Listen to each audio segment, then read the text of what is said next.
အားလုံးပဲမင်္ဂလာပါရှင် MTT Computer Training Center ကနေပြန်လည်ကြိုဆိုပါရှင်။ခုနတော့ကဒီမှာအိတ်ဆဲမှာပေါ့နော်။ရောမကိန်းကနန်းလေးတွေကိုဘယ်လိုရိုက်ရမလဲလို့မေးလာရပေါ့နော်။အဲ့ဒါလေးကိုပြောပြချင်ပါတယ်။ဒီမှာဆိုရင်အိတ်ဆဲမှာတို့ကကိန်းကနန်းတွေ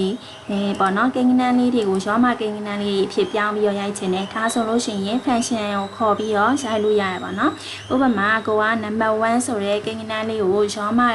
ကိန်းကနန်းအဖြစ်ပြောင်းခြင်းနဲ့ဒါဆိုရင် function က roman ဆိုတဲ့ function လေးကိုခေါ်ရမယ် roman အပြည့်အစုံရိုက်စရာမလို rom လို့ရိုက်လိုက်တာနဲ့သူ့ရဲ့ဒီမှာ roman ဆိုတဲ့နာမည်လေးပေါ်လာပါတော့သူကတဲ့ compass ဆိုတာပြောင်းလဲပေးပါတယ်တဲ့ and Arabic numeral to roman ဒီ Arabic ကိန်းကနန်းတွေကိုရောမကိန်းကနန်းတွေကိုအဖြစ်စာသားအနေနဲ့ပြောင်းလဲပေးတယ်ဒါမျိုးလေးသူကအထိပ္ပယ်ဖွင့်ထားရပါတော့အဲ့တော့အမတို့ကဒီမှာနာမည်ပေါ်လာရေးဆိုတာနဲ့ function name ပေါ်လာရေးဆိုတာနဲ့တက်ချက်ခုံလိုက်ရင်ခွန်းစာလေး auto ပေါ်လာရပါတော့သူ့မှာရေးရမယ်ဒီ format လေးက number လေးကိုလိုချင်တဲ့ကိန်းကနန်းပေါ့နော်ရောမ number 1ကိုလိုချင်ရင်1လို့ရိုက်ထည့်လိုက်ပါတဲ့ဒါဆိုရင်မတို့က1ကိုလိုချင်ရင်1လို့ရိုက်ထည့်ပြီးတော့ခွန်းပိတ်ပြီး enter ခောက်လိုက်မယ်ဒါဆိုရင်ရောမကိန်းကနန်း1လေးထွက်လာပါတော့နောက် number 2လေးကိုလိုချင်တယ်ဆိုလို့ရှိရင်လည်း rom ဆိုပြီးတော့ရိုက်ထည့်မယ်နာမည်ပေါ်လာတာနဲ့တက်ချက်ခုံမယ်ပြီးလို့ရှိရင်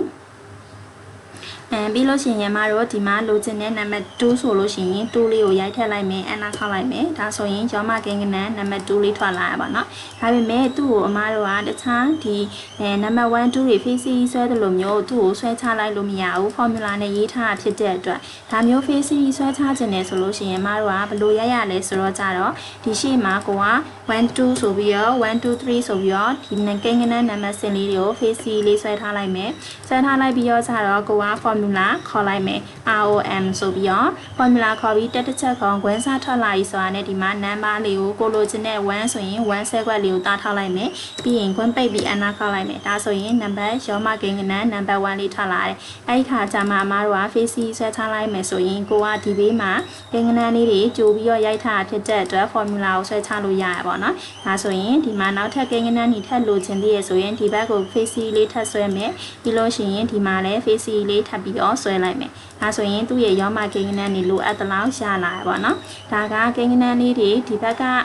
ဒီအာရကိန်းကနန်းလေးတွေကိုမတို့ကရောမကိန်းကနန်းလေးတွေအဖြစ်ပြောင်းချင်တဲ့အခါမှာဘယ်လိုလုပ်ရလဲဆိုတာကိုပြောပြပေးတာပါအားလုံးလုပ်တတ်မယ်လို့ထင်ပါတယ်ကျေးဇူးများကြီးတင်ပါတယ်